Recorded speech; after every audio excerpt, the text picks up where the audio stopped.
Well, I want to thank everybody for being here. I want to thank Chancellor.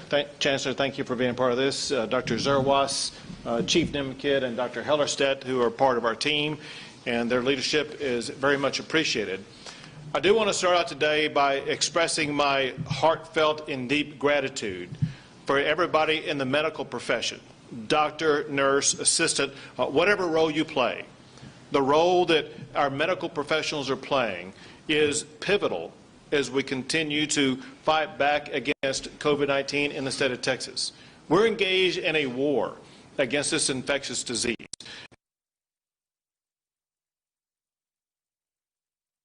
Are those who are, we cannot thank them enough for what they are doing. One reason why we are here today is to provide good news for those frontline healthcare workers, as well as good news for everybody in Lubbock and across the entire state of Texas. The good news is this, and that is the first medical treatment that has been made for COVID-19 has now arrived. It has now arrived in Lubbock. It's also arrived across the state of Texas. It is the Eli Lilly antibody therapeutic treatment.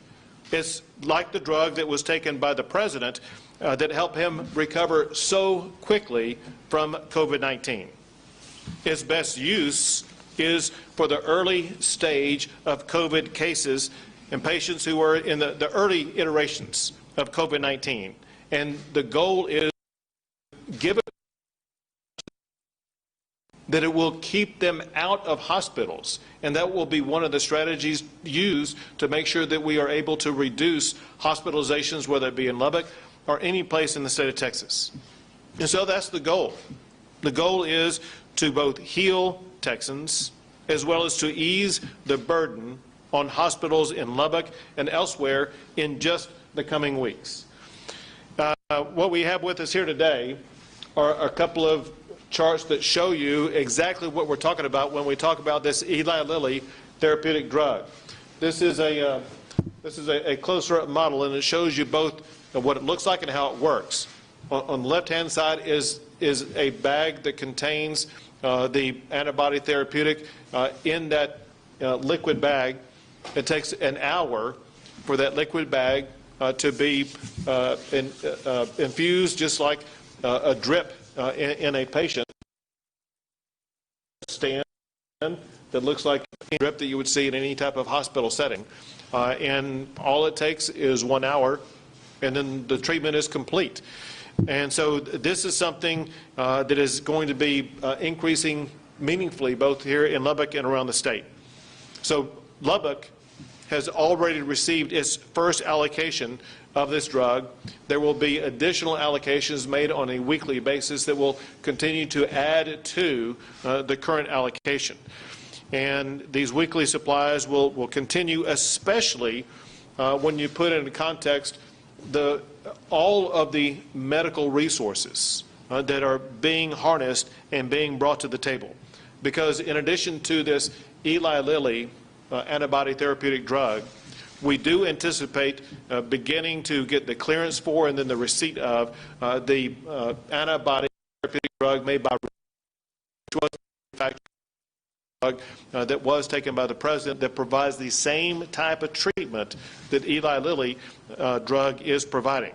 And then that will be added to in the coming weeks by even more that will help treat people who have COVID and more will prevent people from getting COVID. Because the more good news is that over the course of December, we are anticipating more treatments, but also we are anticipating 2 vaccines to be approved in December. One by Pfizer and the other by Moderna, and there could be more than that. But both Pfizer and Moderna have shown an effective rate of 95%.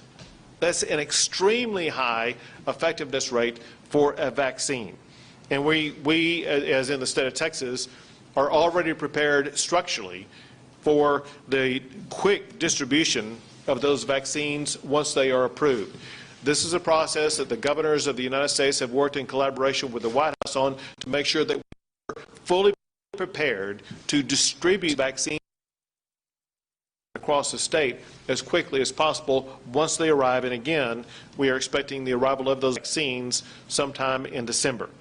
So in addition to the medicines that we are providing to the Lubbock area, with the help of Chief Kidd as well as everybody involved in all the different organizations in the state of Texas, the state has provided Lubbock with 327 medical personnel currently working in Lubbock, 950 personnel currently working to support Lubbock and Amarillo, and 1,278 personnel approved to support Lubbock and Amarillo if needed.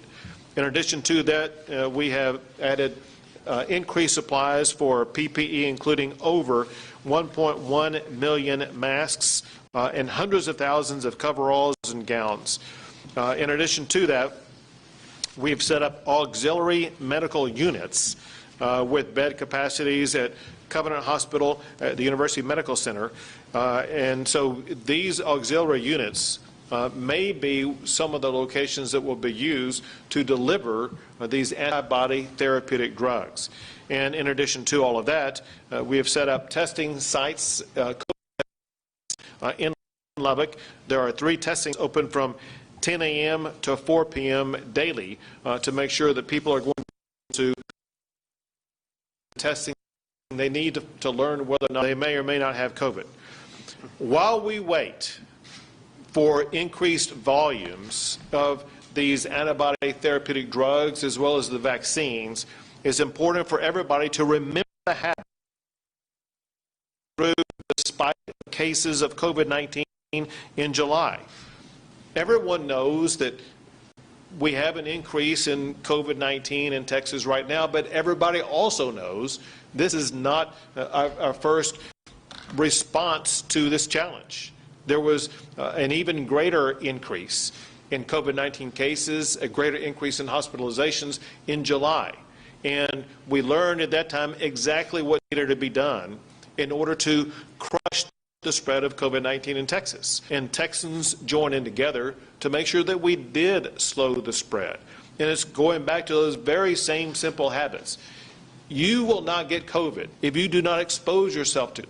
You can prevent yourself from being exposed to COVID if you keep your distance from others, if you stay indoors if at all possible, if you wear a mask if you do go out, if you sanitize your hands frequently. And so these very common practices were perfected by Texans that led to the crush of COVID over the course of late August and through the month of September. We've been there before. We can do it again. All we need is for people in the Lubbock area and across the entire state of Texas to return to those safe practices that we learned over the course of the summer. And then just one larger concept, and that is, it's so easy to let our guard down, thinking that maybe COVID-19 has passed. And all we need to do is to bring that guard back up. And if we do that, we will get through this episode just as we got through the episode during the months of July and August. So with that being said, I am now going to pass it to Chief Nimkit.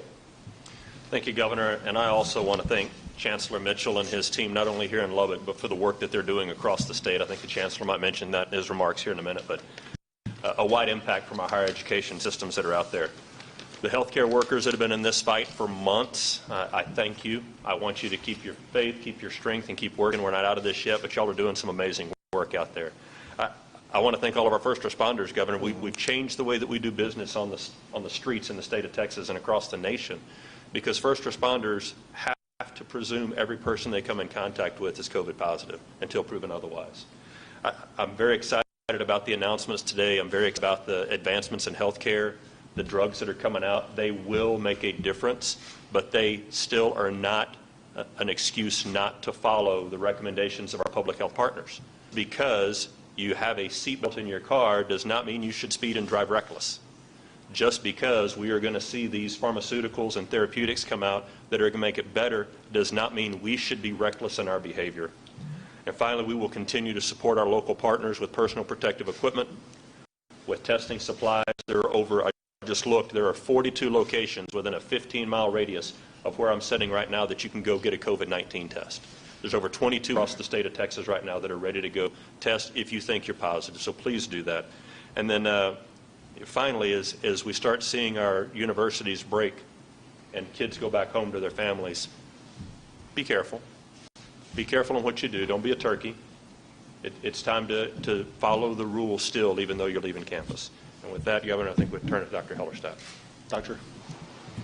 Thank you, Chief. Thank you, Governor. I'm John Hellerstedt. I'm the Commissioner for the Texas Department of State Health Services, and I do want to thank the elected leaders and the leadership of the healthcare community here in the Lubbock area for sitting down with us. It was an extremely useful and I think productive conversation that we had, especially about ways to optimize and maximize the use of this new infused anti-COVID antibody therapy. I would want to remind people it's very, very promising, but it's not magical. It still has to be given to the right group of people at the right time, and over time it will to be in the hospital. That's really very important, and we target the administration of that to areas like Lubbock and other parts of the state that are experiencing a really scary surge in the amount of hospitalized patients that they have. But again, the conversation that we have about the very innovative ways that the hospitals in Lubbock area and the healthcare leaders in the Lubbock area are going to be innovative and get it to as many people as qualify as possible is really great. Others have said it before. I'll say it again. As a pediatrician and as the chief health officer, public health officer for the state, I have three priorities when it comes to COVID-19. It's prevention, prevention, prevention. Now, these new drugs are, if you will, sort of a form of secondary prevention. They're a way of trying to prevent people from ending up in the hospital. But by far the most important thing are the primary ways to prevent it, which we've outlined here. So if you're physically separated from someone, you're just out of range, COVID, you're going to help to protect yourself from getting it. But the masks that we wear is another way of shortening, if you will, limiting the range of the secretions that we all transmit when we speak and talk. And we know that lots of people who don't have any symptoms of COVID are responsible for the spread. And so wearing the mask when you're around folks that are not part of your own household is the most important thing that we can do. And I really want to urge people to do that. The hand washing, the personal hygiene, the disinfecting, that's all important too. But number one is mask, and if the viewers at home could look around this room, they would see, except for the people who are speaking in the microphone, everybody's got a mask on, and that is behavior. That really helps. So we have some very promising things in the future. We've got this monoclonal antibody. We have vaccines coming on the way, but this is a marathon, and we're not at the finish line yet. And until we get to that point where we have really effective vaccines that are widely available, really effective therapeutics that are widely available. We're going to need to stick to those basics of prevention that I just outlined. So thank you. Thank you, Doctor. Thank you, Governor, and Chancellor Mitchell, thank you again for your hospitality. Chancellor Milliken sends his regards. So, I want to just build on some of the commentary that we've heard here, and that is, despite the fact that we are making great progress in the treatment of this disease, we are continuing the surge on hospital beds, and the innovation and the dedication of the personnel that are treating these people is the testimony to our success so far. But if we look at where we've come, I know it's kind of like building a plane in the air. We know some things that work, some things that don't work. But we've discovered that, Decadron is a great drug to use when we're getting towards the more serious parts of this disease. We know that remdesivir, which came along also during some of this surge and some of this activity, is a useful drug when you're a little more sick. Now we have something in the Eli Lilly monoclonal antibody and a Regeneron product that will probably come out in the near future that can actually get ahead even further before people are actually right now. It's truly a groundbreaking accomplishment that we've been able to, generate these types of antibodies to serve as kind of a bridge for people so that they have something before the vaccine is available. And then, of course, all the excitement around the vaccine is out there also. But here and now, what we're dealing with is a contagion that has obviously some extraordinary impact on people. The vast majority of us are still susceptible to this disease, despite the amount of infection that we've had. The number of people that have been treated. Think about the number of people that are asymptomatic, that have never even been tested and required any treatment. But the vast majority of the population of the state of Texas is still susceptible. And so I'll end on the same note that you've heard everybody else end on. Our vaccine, in the meantime, is this mask. And the more we wear this mask, the more we protect ourselves and the more we protect others. And I look forward to the day that we don't have to be wearing these masks. I can see the light at the end of the tunnel on that. I'm excited about that. But in the meantime, John Zerwas is going to be wearing this mask. So thank you. Thank you, Governor. Sure. Thank you, Doctor. Chancellor. Thank you, Governor. Listening to what Dr. Zerwas just said, I'm reminded, I'll paraphrase Winston Churchill when he said, "This is not the beginning of the end, but it is the end of the beginning." And there is light at the end of the tunnel. And this new monoclonal antibody is very promising for people that are in particular risk groups. And I think that if you look at what we're trying to do, that's to take care of folks that could get sick from this. That's to do everything we can to mitigate the spread of the virus. And that's to take care of the healthcare personnel that at this point in time are just exhausted. Everybody, we're all sick and tired of putting on masks and the like. And there is help on the way. There is help coming. This is a tremendous shot in the arm from the governor's office with this help. Governor, we're very appreciative of everything y'all have done. Chief Kidd, everything you guys have done to help this along has been remarkably effective. Not just this, but everything up until now. And so if you look at the Texas Tech University system, universities within our system, great relationships with our hospital partners around West Texas. And so from the Panhandle down to the Permian Basin, from Abilene out to El Paso, we're here to help. And we've got people that are working 24/7 for this. This is a tremendous new chapter in being able to bend that curve so that eventually we can be out of the masks. But again, I'll finish with what everybody else said. Until then, the best treatment is prevention. So, Governor, thank you again for coming out and making the trip to do this. Sure. Thank you. Very quickly, next steps are these, and that is what we talked about in a private meeting before coming out are the strategies that all of the local hospitals in the Lubbock region will be using to most quickly deploy and administer this new antibody therapy. The first step is to identify those who would be most likely to qualify for this. If you don't have COVID, you wouldn't qualify. If you're late stage in having COVID, you wouldn't qualify. There are certain metrics that were provided by the United States Department of Health and Human Services that these doctors have, the Chancellor has, and as well as the other doctors behind me have.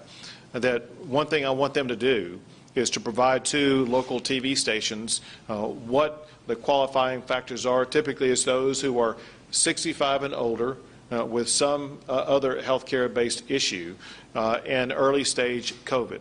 And then we are also reaching out to nursing homes. A lot of the people in nursing homes would automatically qualify for this to make sure that anybody in a nursing home who gets COVID and is in the early stage of it, they will have access to this therapeutic drug. And then the logistics of it, and that is a lot of these hospitals, they will either be able to administer it internally at the hospital, or they have ancillary facilities outside their hospital but adjacent to it that they will be able to administer it, or through a mobile ambulance or in a nursing home setting. And so they are working on finalizing all these strategies. But I know that they're reaching out to the public because we need the public to understand that you may qualify for this therapy that can both help your health but also help reduce the possibility of you needing to go to the hospital. And so I believe that local officials will be working to assemble a way to establish a portal or some other strategy to receive information about possible candidates in this region for this medication so that we can begin to administer it as quickly as possible so that we can begin that process as well as across the state of Texas. We'll be happy to take a few questions. We'll start left and go right. Yes, then come to you next. Thanks, sir. How many are available here in Lubbock, and how quickly will they be distributed to other West Texas regions, Odessa, Midland area in particular? So they are being distributed to all regions in the state of Texas as we speak. There are allocations that are made. The first allocation that is made is by the federal government about which states are going to be receiving the drug. Texas ranked at number 2 among the states receiving the drug. The one that ranked number 1 was Illinois. They got just a few more than Texas did based upon the first 2 allocations. And then Texas allocates it around the state of Texas based upon what the hospital needs are in those particular regions. Our most immediate goal is to reduce the lack of capacity at hospitals. And as a result, Lubbock, the Amarillo area, the El Paso area, all within the zones that we're working to focus on to make sure that they will be receiving as much as possible. The amount is added on a weekly basis, and so there's ongoing supplies, and it's not a one-day shipping, it's a daily shipping of supplies that are coming in, and so it just comes in on a daily basis. But they have enough right now where they can begin the process and be able to treat a volume of patients for at least several days, at which time there will be more supplies coming in. Yes? What are the risks of this? Because I know this is emergency approved, and why are you confident in pass this on to Texas? Sure. So the question is, what are the risks about this? And I think it would be best for a doctor to answer that question. So I will, which doctor wants to step up and answer that question? This is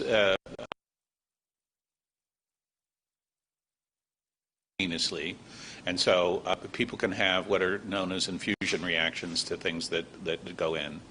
Also, there's a risk with any kind of medication, especially, again, if it's infused directly into the body, a very severe allergic reaction that we call anaphylaxis. The incidence of both of those is low with this drug. It's very safe, but it's not zero. And so that's one of the reasons we want to make sure that when it's administered, it's done in a setting where if any kind of emergency, any kind of adverse reaction took place, the personnel and the setting would be equipped to deal with that reaction. Anything further? All right. Other questions? Yes. Hi, I'm Sarah Saltwall, working with the Lubbock NPR station. I'll echo what Dr. Mitchell said. Thank you for what you have done for Lubbock. We desperately need it, so thank you for sending the help that Sure. you have. Locally,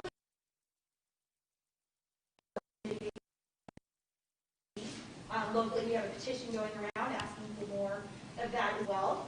But you said that another shutdown is not coming, and the protocols in place from the state work when they're enforced.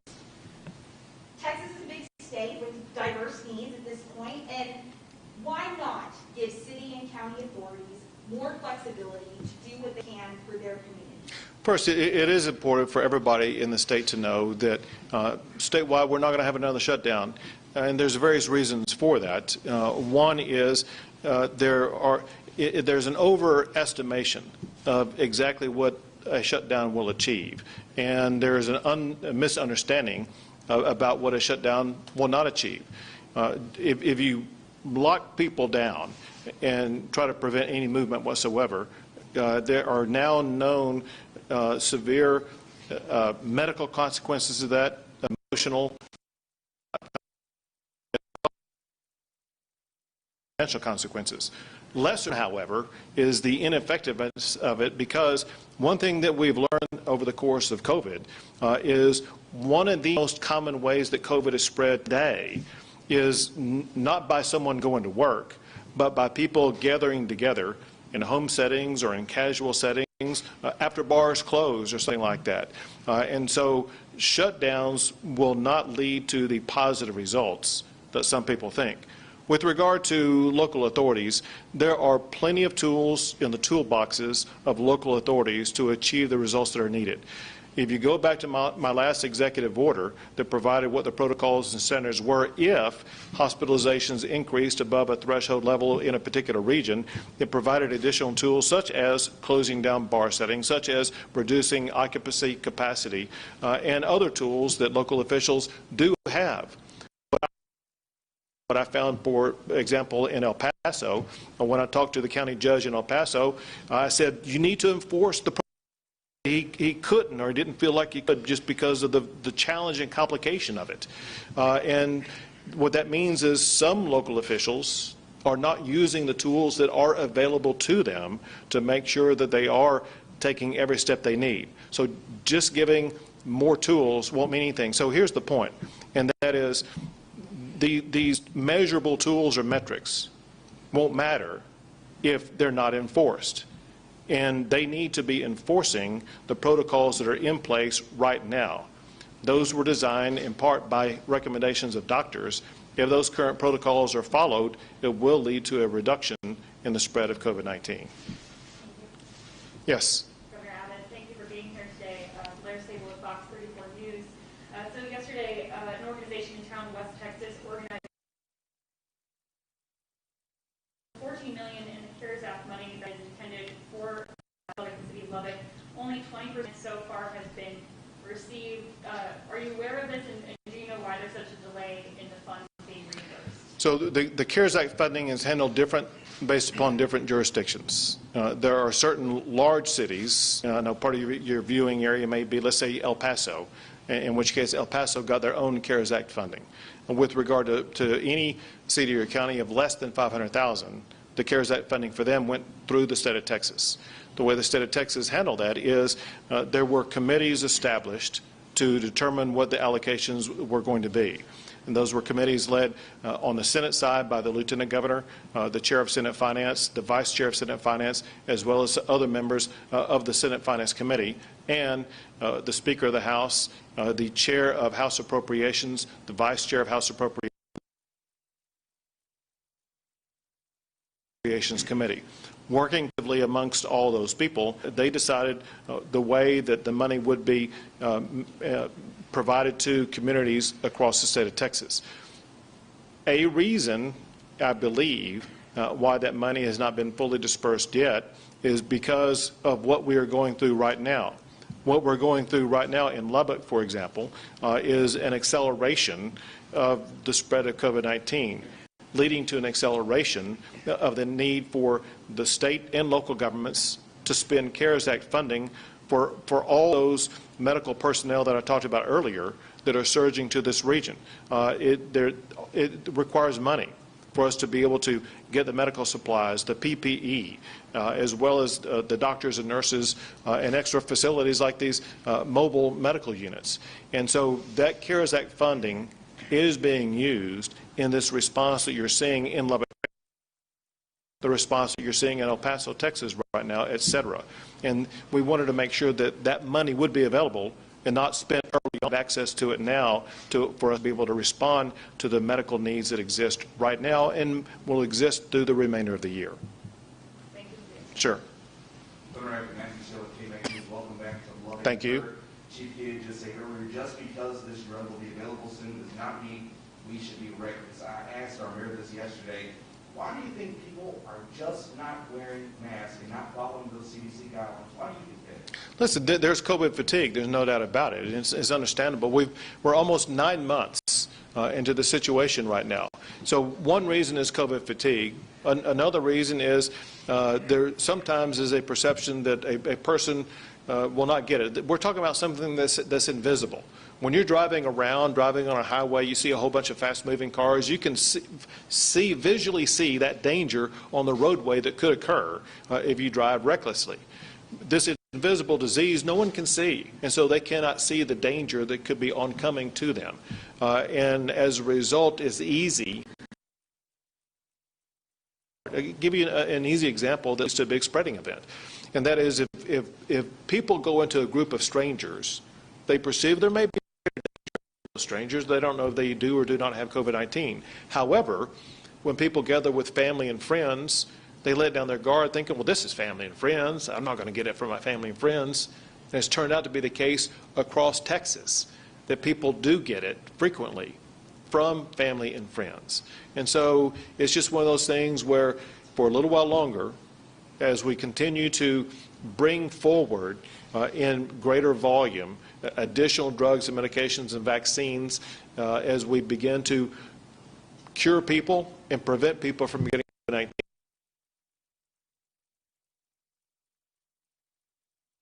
People continue to use best safe practices so they can prevent themselves from exposing themselves to COVID-19.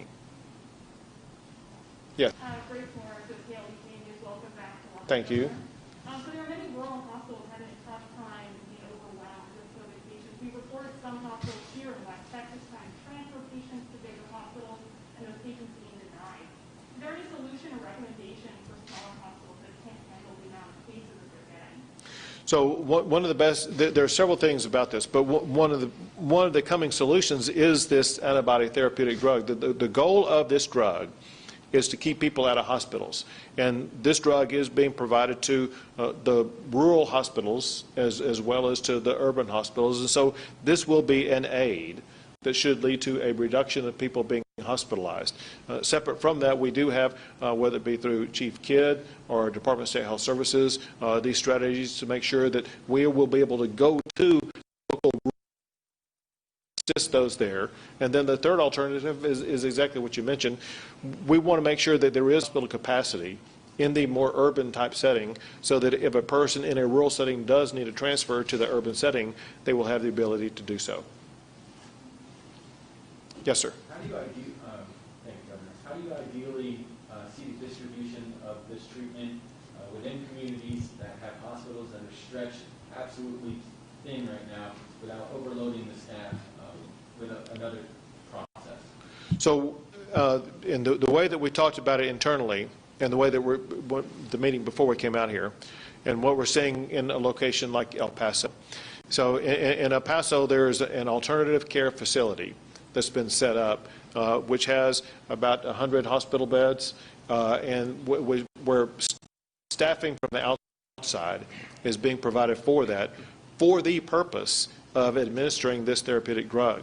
The same thing applies here in Lubbock with regard to these auxiliary mobile units that they have their own bed, their staffing of those beds for the purpose of administering this therapeutic antibody drug. And so typically a good setting for it would be that independent type setting. Similarly, you'll have a nursing home type setting where you already have the room, you already have the bed, you already have all of the equipment needed for the administration of the drug except for the drug itself, which can be provided to them. As Dr. Hellerstedt was making reference to it, it would be a better strategy to make sure that you do have a qualified medical staffing personnel at a nursing home to be able to both administer the drug but also to respond in case there is an adverse response to that drug. Yes, sir.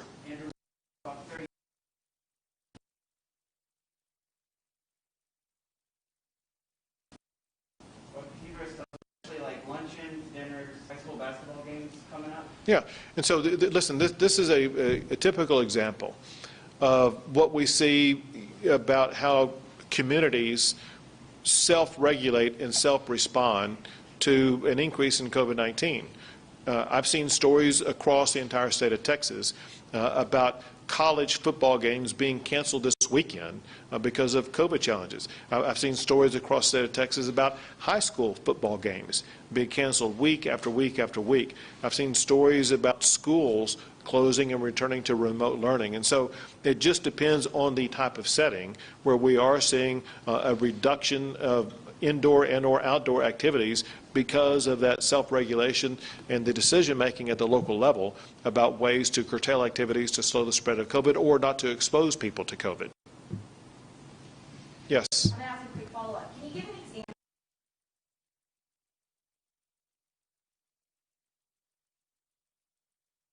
Enforcing it? Yes. I mean, I see examples of people and leaders in communities that are stepping up and encouraging people and getting compliance. I haven't seen a whole lot of, quote, enforcement. Most enforcement that we see is done by TABC. I will tell you that we have worked closely with the mayor of Lubbock, with Mayor Pope, and he's been a good partner with the state of Texas, and we are partnering with him right now to make sure that everyone understands what the rules are, understands the compliance that's required, and understand what the consequences will be for failure to comply. Yes? Governor, just a quick follow-up. Of course, this is great news. This drug, as we go into the holidays, what else do we need to know as we prepare to go into the holidays eventually the next year? So as we're going to the holidays and Thanksgiving, and people, again, need just to be personally responsible to make sure that they do not put themselves into a situation in which they can either get COVID or expose others to COVID. But they should know that, listen, the cavalry is coming as it concerns COVID-19. There has been no meaningful medical defense or response to COVID-19 for the purpose of treating COVID-19 until the announcement of this drug that was created. People need to understand how consequential this is. I think this is the fastest that medications have been developed on mass scale to treat an infectious disease like this. Typically, it would take years to achieve what's been done in just over a half a year. So we have the Eli Lilly therapeutic drug that we're distributing in Lubbock today, soon to come the Regeneron antibody therapeutic drug, and then soon to come after that the vaccines that will be coming that will to prevent people from getting COVID-19. So as we go into the holidays, I think people need to be thankful for the way that the genius of the medical leaders in this country and the medical innovators in this country have been able to so quickly respond with the medicines that are needed to make sure that soon we will be able to put COVID behind us. Two more questions. Got three hands up. One who hasn't asked a question, we'll go with him. Thank you, Governor. I was wondering if there's an estimate of how quickly we would see some relief in our hospitalizations once the antibody therapies are administered. So it'll take several days before you see the relief, because it'll take several days to get it fully implemented, several days to get a large number of people who have received these antibodies. And then you will see that some of those people who took those antibodies, they will not need to be going into a hospital who otherwise may have needed to go into a hospital had they not received it. And so here's what it should mean, and that is the future number of people going to hospitals should be on the decline going forward with the receipt of this drug. Last question. You've had a couple. She had one, I think. We'll give it to her. All right. Thank you. So there have been around 10 businesses that have filed a lawsuit against the county judge that had an order to close businesses. You know, at the state level, can you talk about local level enforcement of business closures, especially as COVID cases are spiking in state mental assets? Sure. So one thing that we've learned as we've worked our way through the response to COVID-19, and that is we don't have to have an either-or situation. Either businesses are open or businesses are closed. We don't protecting people's lives or ending people's livelihoods. We can have both. And so we've learned that there are safe ways and safe practices that businesses can operate. Part of those safe ways and practices are contained in the protocols that exist, and that's exactly why local officials need to enforce those protocols, because if those protocols are followed, it will ensure that those businesses will be able to remain open, knowing that the spread of COVID-19 will be contained as much as possible. Thank you all very much.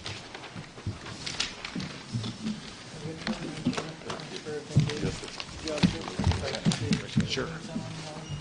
Thank you.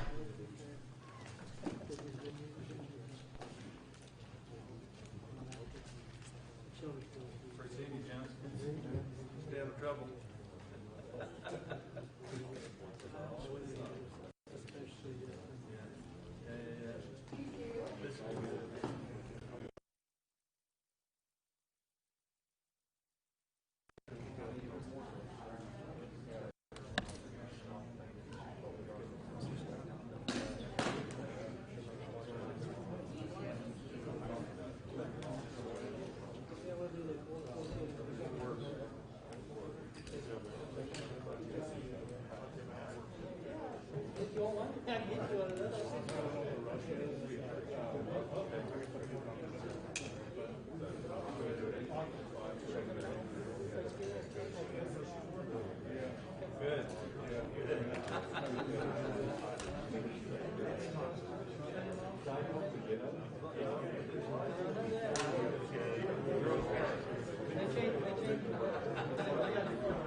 Good.